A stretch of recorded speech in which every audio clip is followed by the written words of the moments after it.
అవును 6 నెలల్లో పెళ్లి పథకంలో చేరండి. మీ ప్రియమైన వారికి 6 నెలల్లో పెళ్లి చేయండి. కృష్ణ సాయి బ్రాహ్మణ వివాహ పరిచయ వేదిక బ్రాహ్మణులకు మాత్రమే. మరిన్ని వివరాలకి కాల్ 8855592015 లేదా 9000333990.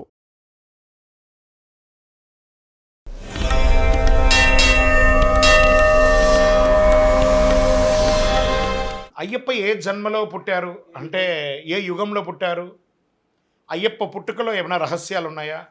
అంటే ఏ యుగమో తెలియదండి అది. అది ప్రిడిక్షనే లేని ఒక ఇది. కలియుగంలో ధర్మశాస్త్రగా ఆయన ఉన్నారు. ఈ పుట్టుక దానికి ఏమైనా కారణం ఉందా అంటే ఉంది అని కూడా చెప్పవచ్చు.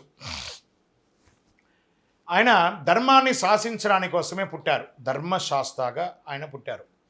ఆయన లీలా వినోదాలు 18 అవతారాలను 18 రకాలుగా ఉన్నాయి. కలిలో మగిషి అనే రాక్షసుని సంహరించడానికి పుట్టారు. ఈ యొక్క క్షీరసాగర మదనంలో రాక్షసులకి దేవతలకి ఆ అమృతాన్ని చిలకడానికి కోసం వాసుకి తాడుగాను, మేరు పర్వతం చిలుకగాను, సముద్రం కింద కూర్మ అవతారంలో మహావిష్ణువు దాన్ని కాపాడుతూ చిలుకుతున్నప్పుడు అమృతం వచ్చిన సమయంలో రాక్షసులకి అమృతం వెళ్తే అట్టహాసం అవుతుందనే ఉద్దేశంతో మోహిని అవతారంలో మహావిష్ణువు వచ్చి వారికి మాయమాటలు చెప్పి చక్కగా అమృతాన్ని ఇచ్చేసిన సమయంలో శివ విష్ణువుల యొక్క కలయికలో స్వామివారు వారి యొక్క చెమట బిందువు ద్వారా కలిసినటువంటి వారు అన్నమాట స్వామివారు. అలా పుట్టినటువంటి ఆ స్వామివారు ధర్మరక్షణార్థం, లోక కళ్యాణార్థం స్వామివారు జన్మించారు. దీనికి ఇంకా చాలా పెద్ద చరిత్ర ఉంది. కమింగ్ ఎపిసోడ్స్లో దాన్ని హిస్టారికల్గా బాగా గట్టిగా చెప్పుకుంటాము. స్వామివారు పుట్టినటువంటి యొక్క అవతార లక్ష్యం ధర్మరక్షణ.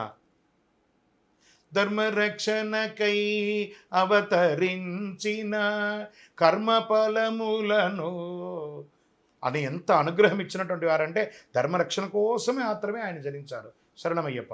అయ్యప్ప స్వామికి నల్ల రంగు అంటే ఎందుకు ఇష్టము? శని ప్రీతి. ఈయనకి ఏమన్నారు? శని ఈశ్వర శబ్దం కలిగిన వాడు కదా. ఆ శనీశ్వరుడు కూడా స్వామివారికి దాసులు. ఎలా అయినప్పుడు శని బాధ వినాశాయ ఘోర సంతాపహారిణే కనకాలయ వాసాయ భూతనాదాయ తే నమః. ఆ శని ఈశ్వర శబ్దం కలిగినటువంటి వాడు.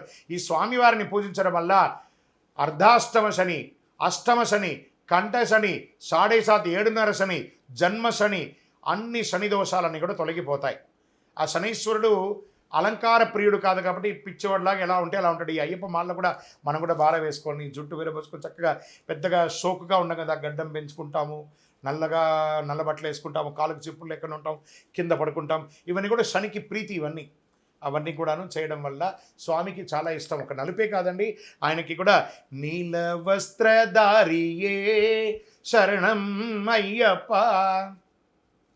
నిత్య బ్రహ్మచారియే శరణం అయ్యప్ప. స్వామివారి వస్త్రంలో ఏమేమన్నారు? ఒక నలుపే కాదు, నలుపు, ఎరుపు, తెలుపు, కావి వస్త్రము ధరించి అన్ని రకాల వస్త్రాలు ఉన్నాయట. నలుపు శని ప్రీతికి. నల్లదే కదా వేసుకోవాలి, మీరెందుకు కాషాయం వేసుకున్నారు? కాషాయం చెప్తున్నా కదా, ఆయన వస్త్రంలో ఒకటి. మరి దేవాలయంలో అర్చకులందరూ సాక్షాత్ శబరిమలలో ఉన్న అయ్యప్ప స్వామి దేవాలయంలో కూడా స్వామిని తాకి పూజించే వాళ్ళు నలుపు వేసుకోవట్లేదే, తెల్ల వస్త్రమే కదా ధరిస్తున్నారు.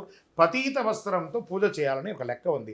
దీక్ష తీసుకున్న వాళ్ళు దీక్షా వస్త్రం, పూజ చేసేవాళ్ళు పతీత వస్త్రం, కొంతమంది కాషాయ వస్త్రం, కొంతమంది నీల వస్త్రం.